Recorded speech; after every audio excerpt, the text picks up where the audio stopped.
Kamu lagi, tidak bisakah kamu tidak mengganggu suamiku? Untuk apa kamu kesini? Dasar tidak sopan, masuk ke kamar orang sembarangan tanpa mengetuk pintu, ucap Jasmine ketus setelah melihat siapa tersangkanya. Terserah aku, ini rumahku juga, jawab Liora enteng. Untuk apa kamu kesini? Tanya Stefano datar. Kak, aku ingin menghabiskan waktu bersamamu, apa tidak bisa? Aku merindukanmu kak, ucap Liora dengan wajah memelas. Jasmine hendak protes tapi Stefano menghentikan dirinya yang hendak bicara. Apa kau tidak melihat jika saat ini, aku sedang bersama istriku dan menemaninya, kau bisa ditemani Jason kalau tidak Max, kenapa harus aku? Aku tidak bisa, jawab Stefano tegas. Kak, aku ini adikmu, sudah lama kita tidak bertemu, bukan 1 atau 2 tahun tapi sudah puluhan tahun. Apa kau tidak merindukanku? Apa kau tidak mau bertanya padaku bagaimana hidupku selama ini? Bagaimana aku setelah kecelakaan itu, bahkan kakak tidak menanyakan apa aku baik-baik saja. Apa sebegitu tidak pedulinya kakak padaku? Apa kakak membenciku karena kejadian itu? Lirih Liora yang kini wajahnya sudah dipenuhi air mata. Jasmine menghela nafas panjang, saat melihat kakak adik itu tidak berhubungan baik, bahkan Jasmine perhatikan suaminya selalu berkata datar dengan gadis yang baru Jasmine ketahui, bahwa dia adik iparnya. Sayang, lebih baik kamu temani adikmu saja, aku bisa menemui ibu bersama Lily nanti, dan kita bertemu di rumah sakit saja. Aku janji aku akan baik-baik saja. Adikmu benar, kalian sudah lama tidak bertemu, pasti ada hal yang perlu dibicarakan, aku tidak mau melihat suamiku memperlakukan adiknya seperti itu, kata Jasmine setelah cukup lama berpikir. Tapi, ucapan Stefano langsung dipotong Jasmine. Aku mohon, aku tidak mau nanti adikmu membenciku, gara-gara kamu tidak peduli padanya, bisik Jasmine di telinga suaminya. Kamu yakin baik-baik saja? Tanya Stefano. Iya, aku akan menelpon Lily dan memintanya menemaniku. Jadi kamu jangan khawatir, jawab Jasmine meyakinkan suaminya bahwa dirinya akan baik-baik saja. Baiklah, tapi kalian akan pergi bersama Jason, setidaknya akan ada seorang pria yang menjaga kalian, putus Stefano akhirnya. Liora yang mendengar percakapan mereka merasa senang, akhirnya dia bisa menghabiskan waktu dengan kakaknya yang sangat cuek pada dirinya sedari kecil. Kemudian mereka bertiga pun bersiap-siap. Jason menunggu di ruang tamu sambil memainkan ponselnya. Begitu mendengar jika ada seseorang yang turun dari tangga, Jason menoleh dan mendapati Liora yang begitu cantik dengan gaun berwarna putih tanpa lengan dan rambutnya yang terurai. Jason tersenyum melihat gadis yang dia sukai sejak kecil dan sekarang sudah menjadi gadis dewasa yang anggun. Sesampainya di bawah, Liora mendekati Jason dan tersenyum, apa ada yang aneh dengan penampilanku? Kenapa Kak Jason dari tadi menatapku? Tanya Liora penasaran. Tidak ada yang aneh, kamu cantik, puji Jason spontan yang membuat pipi Liora memerah, karena baru kali ini dia mendapat pujian dari seorang pria yang berhasil mencuri perhatiannya. Mereka saling pandang dalam keheningan. Tak lama Stefano dan Jasmine pun turun, mengalihkan kecanggungan di antara mereka berdua. Jasmine terlihat menawan dengan gaunnya berwarna merah muda, begitu pula Stefano yang memakai kemeja berwarna senada. Seketika tawa Liora dan Jason pecah. Apa kakak sekarang jadi Pinky Boy, kata Liora dengan tawa mengejek. Sementara Jason langsung terdiam begitu tuan mudanya menatap tajam. Diam atau aku akan membatalkan rencananya, ancam Stefano yang melihat Liora masih menertawakannya. Hal itu membuat Liora langsung bungkam.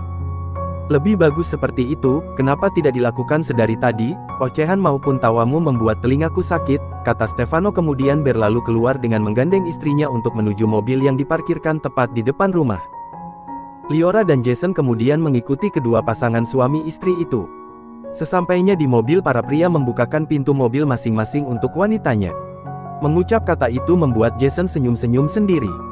Setelah memastikan para wanita sudah duduk dengan aman, Jason berjalan ke arah mobil yang ada Jasmine, sedangkan Stefano menuju ke mobil di mana adiknya berada. Mereka sengaja menggunakan mobil masing-masing karena memang tujuannya berbeda. Sebelum mobil melaju, Stefano berpesan pada Jason agar hati-hati dan pelan-pelan saja mengendarai mobilnya, karena dia tidak ingin istri dan calon anak mereka kenapa-napa. Jason terkejut mendengar jika nyonya mudanya kini tengah mengandung. Hingga akhirnya Jason pun benar-benar menuruti ucapan tuan mudanya. Di tengah perjalanan, Jasmine yang duduk di belakang kursi kemudi mengambil ponsel miliknya dan menghubungi sahabatnya Lily. Tak lama panggilan pun diangkat dan mengatakan jika Lily sudah berada di depan gang tempat tinggalnya. Jasmine pun memberi petunjuk kepada Jason arah mana yang harus diambil menuju tempat di mana Lily menunggunya. Jasmine membuka jendela mobil, begitu melihat Lily yang sedang duduk di bangku di depan toko roti. Lily kemudian bangun dari duduknya ketika mobil berhenti. Kemudian dia membuka pintu mobil tepat di samping Jasmine. Jason melihat gadis yang berhasil mencuri cium 4N pertamanya waktu itu, dia terus menatap Lily dari sejak Lily duduk dan bangun kemudian membuka pintu mobil dan duduk di samping Jasmine. Kenapa tidak duduk di depan? Apa aku ini sopirmu? Jika nyonya wajar saja, tapi jika kau... Ucap Jason datar. Jasmine, Lily memanggil Jasmine dan langsung memeluknya erat. Kamu dari mana saja? Hampir 2 bulan kamu tidak ada kabar. Kau tahu aku sangat mengkhawatirkanmu saat ayahmu menelponku dan bilang jika kamu menghilang. Aku sudah mendengar tentang ibu, aku percaya kalau ibu tidak akan melakukan hal seperti itu. Ibu adalah wanita yang baik, jadi ibu tidak mungkin tega. Apa kamu baik-baik saja? Jika kamu kesulitan harusnya kamu memberitahuku, walaupun aku tidak bisa membantu, tapi setidaknya kamu tidak berat menanggung semuanya sendiri. Aku rasanya menjadi sahabat yang tidak berguna. Isak Lily di pelukan Jasmine tanpa memperdulikan perkataan Jason tadi. Dan hal itu sukses membuat Jason mendengus kesal. Aku tidak apa-apa, dan jangan berbicara seperti itu, kau sahabat terbaikku. Terima kasih karena kamu juga percaya sama ibu, dan maaf sudah membuatmu khawatir bahkan tidak memberi kabar sama sekali. Aku baik-baik saja, semua memang sudah jalannya seperti ini, dan aku akan menghadapinya. Aku punya kabar baik untukmu, ucap Jasmine tersenyum. Kabar baik apa? Apa aku akan memiliki keponakan? Ucap Lily asal. Yups, itu salah satunya dan ada kabar baik yang lain yang pasti akan membuatmu senang, kata Jasmine yang membuat Lily terkejut sekaligus penasaran. Benarkah? Jadi di dalam sini ada keponakanku? Tanya Lily senang sambil mengusap perut Jasmine. Jasmine pun mengangguk semangat menjawab pertanyaan Lily. Terus kabar baik satunya apa? Lily menatap Jasmine penasaran karena Jasmine tidak kunjung menjawab pertanyaannya. Kak Alvaro bilang dia merindukanmu dan ingin bertemu denganmu, jawab Jasmine antusias. Kamu tidak bohong kan? Kak Alvaro ingin bertemu denganku. Yes, kata Lily dengan senyum semangat. Tiba-tiba Jason mengerem mobilnya mendadak. Apa yang kau lakukan? Kau tahu ini sangat berbahaya untuk Jasmine dan kandungannya. Marah Lily pada Jason yang mengerem mobil secara mendadak. Bukannya menjawab pertanyaan Lily, Jason justru menoleh dan melihat Jasmine. Apa nyonya baik-baik saja? Maaf tadi ada kucing lewat, jawab Jason memberi alasan. Aku tidak apa-apa, lain kali hati-hati Jason, kata Jasmine memperingati. Baik nyonya, maafkan saya, jawab Jason merasa bersalah. Padahal tadi tuan mudanya sudah berpesan, tapi Jason tiba-tiba saja hilang fokus gara-gara mendengar apa yang dikatakan sahabat nyonya mudanya itu. Setelah dia menciumku, berani-beraninya dia menyukai pria lain, gerutu Jason dalam hati. Kemudian Jason pun kembali melajukan mobilnya. Jasmine, kenapa kau memaafkan semudah itu? Bagaimana kalau terjadi apa-apa dengan keponakanku? Akan kulaporkan kau pada tuan muda, kau pasti akan mendapat hukuman, ancam Lily. Sudahlah Lily, jangan berdebat lagi, aku pusing, sudah seharian ini aku sudah berdebat dengan gadis menyebalkan itu, aduh Jasmine. Nyonya, nona muda tidak menyebalkan, Anda saja yang salah menilainya. Dia hanya merindukan tuan muda, tidak ada salahnya bukan, jika dia ingin menghabiskan waktu dengan kakaknya. Apalagi mereka sudah lama tidak bertemu, seharusnya Anda mengerti itu, kata Jason tidak terima jika gadis yang disukainya dibilang menyebalkan. Jasmine tiba-tiba saja menangis. Kurang mengerti apa coba, aku yang awalnya akan pergi dengan suamiku, dan aku batalkan agar suamiku bisa menghabiskan waktu dengannya, aku mengalah untuknya padahal aku juga merindukan suamiku dan juga ingin menghabiskan waktu bersama, tapi dia selalu mengganggu kami. Aku tahu itu, aku tahu sangat jelas bahwa mereka memang butuh waktu berdua untuk membicarakan apa saja yang telah terlewatkan, makanya aku mengalah. Aku juga berpikir agar hubungannya dan suami membaik karena yang kulihat sepertinya ada jarak yang tak terlihat di antara mereka. Aku tidak tahu apa masalahnya, tapi aku membujuk suamiku agar mau pergi dengannya. Sekarang jelaskan, kurang mengerti apa aku. Isak Jasmine. Lily tidak mengerti kenapa tiba-tiba orang yang dikenal sebagai asisten suami sahabatnya mengatakan itu. Tapi setelah mendengar apa yang Jasmine katakan, Lily sedikit paham. Tapi yang tidak Lily mengerti adalah siapa gadis yang mereka sedang bahas. Dan tadi apa merindukan kakaknya. Bukankah tuan muda hanya mempunyai seorang adik perempuan? Apakah?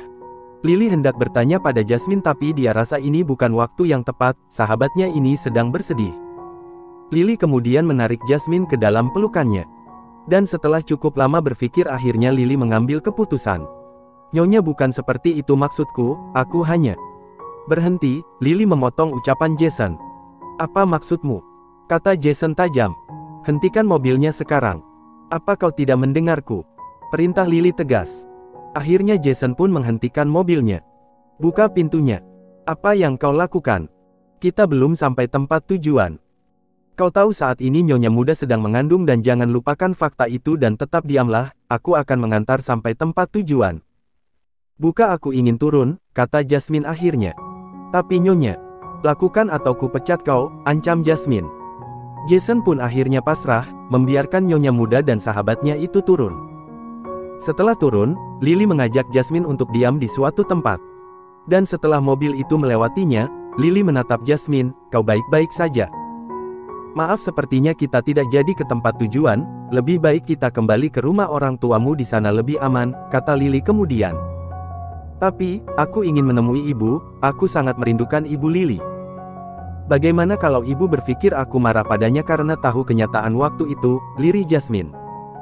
Nanti aku yang akan menemui ibu, kamu jangan khawatir ya, kamu ingat ada nyawa di dalam sini, peringat Lily sambil menyentuh perut Jasmine. Ayo, mobilnya sudah datang. Ajak Lily kemudian. Kemudian mereka pun naik ke mobil yang Lily pesan. Sementara Stefano yang kini pergi berdua dengan Liora di tempat perbelanjaan menjadi pusat perhatian semua orang. Lihatlah bukankah itu Stefano Anderson? Dia tidak menggunakan kursi rodanya lagi, dan bukankah gosipnya dia tidak bisa melihat, tapi dia seperti bukan orang buta, bisik salah satu orang yang ada di sana. Mungkin saja dia melakukan operasi, wah begitu tampannya dia, kenapa aku dulu tidak pernah mengira kalau dia setampan itu. Ucap yang lainnya yang menatap Stefano tanpa mengedipkan mata. Apa kalian berdua tidak melihat gadis cantik di sampingnya, bukankah dia bukan istrinya, katanya yang tidak hanya berfokus pada Stefano. Wah kau benar, kenapa kita tidak memperhatikan gadis cantik di sampingnya? Apakah mungkin dia kekasihnya? Entahlah, tapi bukankah mereka terlihat sangat cocok? Gadis itu lebih terlihat dewasa dari istrinya. Stefano sebenarnya mendengar apa yang mereka bicarakan, karena saat ini mereka ada di sebuah tempat makan di dalam pusat perbelanjaan dan mereka hanya dipisahkan satu meja saja. Jadi tentu saja Stefano mendengar bisik-bisik itu. Liora yang melihat kemarahan di wajah kakaknya langsung menggenggam tangan kakaknya untuk menenangkan. Dan tanpa mereka ketahui ada seseorang yang memotret mereka. Bunga kini bersama Jack, asisten Max. Jack memeluk Bunga yang sekarang sedang menangis. Terus aku harus bagaimana? Kenapa ini harus terjadi? Isak Bunga pilu. Aku akan menikahimu kalau perlu, aku akan menjadi ayah dari bayi yang kamu kandung, tapi ingat jangan pernah melakukan hal bodoh. Bagaimanapun bayi ini tidak bersalah Bunga, ucap Jack. Tidak, jangan pernah bertanggung jawab atas perbuatan yang tidak kamu lakukan Jack. Terima kasih untuk niat baikmu, tapi aku tidak mau mengorbankan hidupmu. Tolong jangan katakan kalau kau akan bertanggung jawab, kata Bunga melepaskan Jack menatapnya dan menggeleng. Tapi, aku mohon Jack, pinta Bunga. Tapi Tuan Max harus tahu, tentang kehamilanmu Bunga, walaupun kamu menutupinya tapi nanti dia juga akan tahu, dan dia berhak atas itu, Bunga, ucap kesal Jack karena Bunga tidak mengizinkan dirinya memberitahu Max. Tidak, lebih baik dia tidak tahu, aku akan membesarkan anak ini sendiri Jack, aku yakin aku bisa. Kau lihat aku bukanlah gadis yang lemah. Baiklah terserah padamu, aku harus pergi sekarang jika butuh apa-apa kau bisa menghubungiku. Jack berlalu meninggalkan Bunga dan melajukan mobilnya dengan kecepatan tinggi pergi ke kantor Max. Sesampainya di depan ruangan Max, Jack langsung masuk begitu saja tanpa mengetuk pintu. Max yang sibuk dengan dokumennya langsung mendongak menatap asistennya yang kini sedang menatapnya tajam. Pengec asterisk. Ada apa ini Jack? Harusnya aku yang marah karena kau datang terlambat. Aku baru saja kembali dari rumah sakit dan kau tiba-tiba memukulku dan mengataiku pengec asterisk. Iya kau pengec asterisk, karena kamu tidak mau bertanggung jawab atas perbuatan bejat yang kamu lakukan. Kau tahu jika saat ini Bunga sedang mengandung anakmu. Kata Jack yang sudah tidak memandang siapa lawan bicaranya. Dua orang yang ikut mendengar hal itu merespon dengan ekspresi yang berbeda. Apa yang barusan kau katakan, Jack? Tanya seseorang yang baru datang. Kenapa papi ada di sini? Terus siapa yang menjaga mami? Ucap Max mengalihkan pembicaraan. Kakakmu sudah kembali, ada Bibi Arum dan Bibi Lu juga di sana, sekarang jelaskan apa maksud kalian. Jangan mengalihkan pembicaraan, ucap William tegas. Saat itu aku mabuk, dan aku tidak sengaja melakukannya pada gadis itu, jelas Max. Tapi bagaimanapun kau harus bertanggung jawab. Marah Jack yang mendengar Max beralasan. Sementara satu orang yang lainnya yang mendengar itu langsung pergi begitu saja. Itu bukan sepenuhnya salahku. Kenapa aku harus bertanggung jawab? Sebuah tamparan yang cukup keras mendarat pada pipi Max yang sudah tampak lebam karena mendapat bogem mentah dari asistennya Jack. Tapi kali ini bukan Jack yang melakukannya melainkan William sang ayah. Kau harus bertanggung jawab, dan kau harus menikahinya secepatnya, ucap William yang tidak bisa diganggu-gugat. Tapi jangan pernah melakukan kesalahan yang sama seperti yang papi perbuat Max, karena kau akan menyesal nantinya, benar-benar menyesal. Papi berkata seperti ini karena papi sekarang mengalaminya sendiri. Bagaimana kalau mamimu bangun dan tahu perbuatan anaknya, dia pasti akan kecewa. Selain kecewa padamu, mami juga pasti akan sangat kecewa pada papi, karena papi tidak berhasil mendidik anak-anak papi, lirik William dengan wajah yang mendongak menatap langit-langit ruang kerja anak keduanya itu.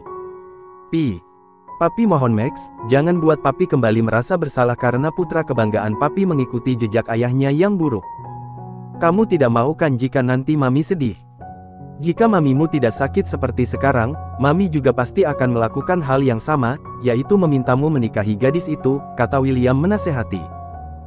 Baiklah, tapi aku tidak ingin ada pesta, aku mau hanya menghadirkan beberapa saksi saja, putus Max pada akhirnya.